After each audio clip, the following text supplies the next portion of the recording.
kabar anak-anak semua? Semoga kalian dalam keadaan sehat walafiat ya. Dan yang pastinya harus tetap semangat dalam belajar. Walaupun kita tidak bisa bertatap muka secara langsung, akan tetapi tidak menyurutkan kita untuk terus semangat dalam belajar. Dan di masa pandemi ini, tetap jaga jarak, memakai masker, dan jangan lupa cuci tangan ya, agar kita terhindar dari COVID-19. Sebelum pembelajaran hari ini kita mulai, alangkah baiknya kita membaca doa terlebih dahulu. Berdoa mulai. Berdoa selesai. Semoga dengan doa kita tadi kita dapat dilancarkan dan dimudahkan urusan kita oleh Allah Subhanahu wa taala, yaitu terutama mengenai proses belajar mengajar dan COVID-19 segera berakhir dan kita dapat bertatap muka secara langsung seperti biasa. Baiklah, hari ini kita akan belajar mengenai pendidikan agama Islam bab 5 mengenai kajian akhlak, yaitu tentang berperilaku jujur dan berbakti kepada orang tua dan guru. Untuk lebih jelasnya lagi, mari kita simak video berikut ini. Baiklah, sebelum pembelajaran dimulai, terlebih dahulu kita harus mengetahui apa tujuan pembelajaran kita pada hari ini. Tujuan pembelajarannya yang pertama, mampu memahami makna jujur dan berbakti kepada orang tua dan guru. Yang kedua, mampu berperilaku yang mencerminkan perilaku jujur dan berbakti kepada orang tua dan guru. Yang ketiga, mampu menghafal ayat Al-Quran dan hadis tentang perilaku jujur dan berbakti kepada orang tua dan guru. Yang pertama, kita masuk mengenai analisis makna jujur sesuai Al-Quran dan hadis.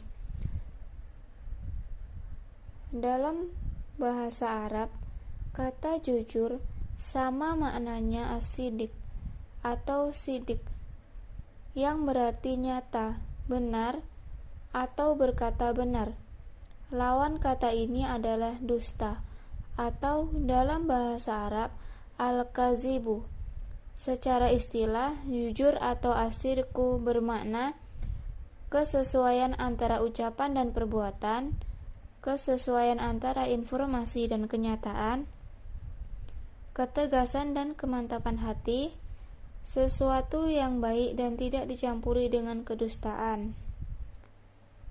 Konsep kejujuran menurut Imam Al-Ghazali mengatakan bahwa kejujuran digunakan dalam 5 hal, yaitu yang pertama dalam perkataan, niat, visi, menepati janji, dan perbuatan.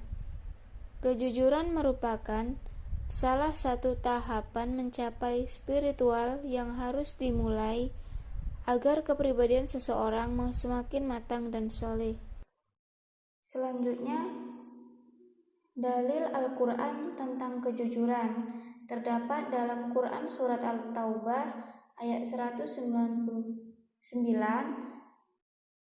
dan terdapat dalam Quran Surat Al-Ahzab ayat 70-71 dan Quran Surat As-Saff ayat 2-3, kemudian Quran Surat An-Nahl ayat 91. Selanjutnya, hadis tentang berperilaku jujur, yang artinya diriwayatkan dari Abdullah bin Mas'ud radhiyallahu anhu, Rasulullah shallallahu alaihi wasallam, hendaklah kamu berlaku jujur, karena kejujuran menuntutmu kepada kebenaran, dan kebenaran menuntutmu ke surga. Dan senantiasa seseorang berlaku jujur dan selalu jujur, sehingga dia dicatat di sisi Allah sebagai orang yang jujur. Dan hindarilah olehmu perilaku dusta, karena dusta menuntunmu pada kejahatan, dan kejahatan menuntunmu ke neraka.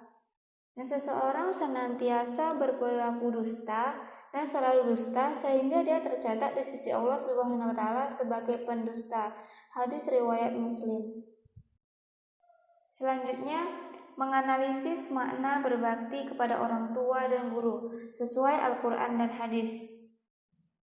Makna berbakti kepada orang tua menurut istilah dalam Islam disebut birrul walidain. Birru artinya kebaikan dan walidain artinya kedua orang tua kandung atau ibu bapak. Jadi birrul walidain adalah berbuat kebaikan terhadap orang tua dengan menaati mereka di dalam semua yang mereka perintahkan selama tidak menyalahi aturan-aturan Allah. Selanjutnya, makna berbakti kepada guru. Secara etimologi, guru adalah orang yang pekerjaannya mengajar. Secara terminologi, guru merupakan orang tua kedua dari orang tua kandung, yaitu orang yang mendidik murid-muridnya untuk menjadi lebih baik sebagaimana yang diridhoi oleh Allah Subhanahu wa taala, sebagaimana wajib hukumnya mematuhi kedua orang tua. Wajib pula mematuhi perintah para guru-guru selama perintah tersebut tidak bertentangan dengan syariat Islam. Makna uququl walidain. Uququl walidain artinya mendurhakai kedua orang tua.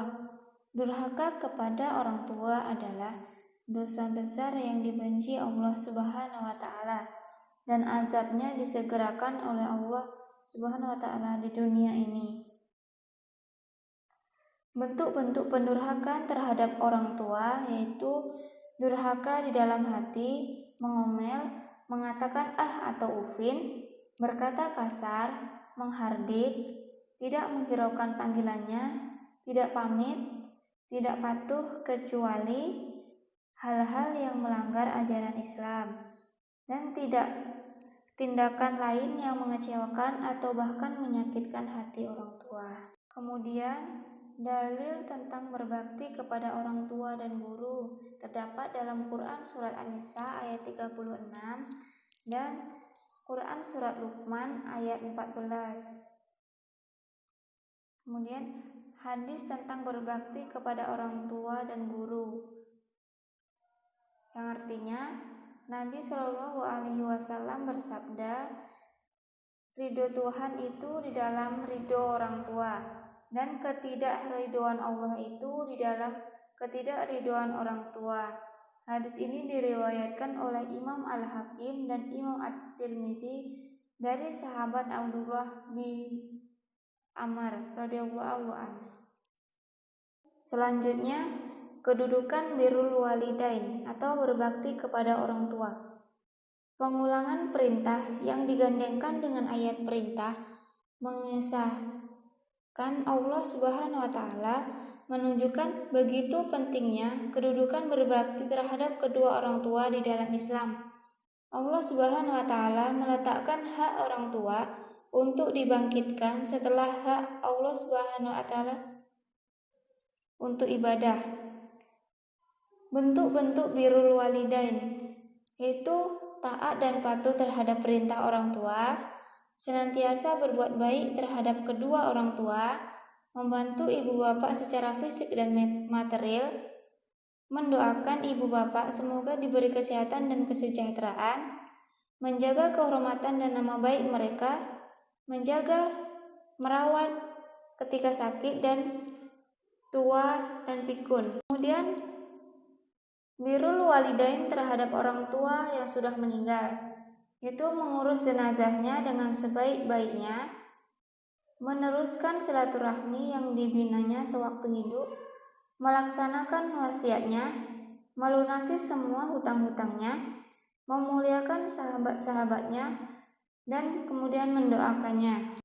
Kemudian yang terakhir, hikmah mempelajari sifat jujur dan berbakti kepada orang tua dan guru sesuai Al-Quran dan hadis. Kejujuran yaitu membawa kebajikan, artinya sesuatu yang meliputi makna kebaikan ketaatan kepada Allah Subhanahu wa taala dan berbuat baik kepada sesama. Selanjutnya mendatangkan keberkahan hidup baik dunia maupun di akhirat, karena kesaksian orang yang jujur merupakan kebenaran keputusan hukumnya adil. Muamalahnya mendatangkan manfaat dan majelisnya mendatangkan keberkahan. Selanjutnya dapat dicintai, dihormati, dan dipercayai segala urusan. Selanjutnya memperoleh kedudukan yang tinggi di dunia dan di akhirat. Kemudian mendapat pertolongan oleh Allah Subhanahu wa taala. Kemudian hikmah berbakti kepada orang tua dan guru. Yang pertama, berbakti kepada orang tua merupakan amalan yang paling utama dan mendapatkan keridhaan Allah Subhanahu wa taala melalui keridhaan orang tua. Selanjutnya, berbakti kepada kedua orang tua akan diluaskan rezeki dan dipanjangkan umur. Mendapatkan bakti yang sama dari anak keturunan. Berbakti kepada orang tua merupakan jaminan masuk ke surga Allah Subhanahu wa taala. Berbakti kepada orang tua dapat menghilangkan kesulitan yang sedang dialami, yaitu dengan cara bertawasul dengan amal soleh tersebut. Dan wasilah untuk menghapus dosa-dosanya yang telah diperbuat, khususnya dosa-dosa kecil. Dan yang terakhir, berbakti kepada guru dapat memudahkan dalam menyerap ilmu-ilmu yang diberikannya. Sekian yang dapat Ibu sampaikan. Semoga anak-anak Ibu dapat memahaminya dan mengamalkan dalam kehidupan sehari-hari. Dan jaga kesehatan, tetap semangat dalam belajar. Terima kasih atas segala perhatian. Mohon maaf atas segala salah. Baik, kita akhiri pertemuan kita hari ini dengan membaca hamdalah bersama. Alhamdulillahirabbil alamin. Assalamualaikum warahmatullahi wabarakatuh.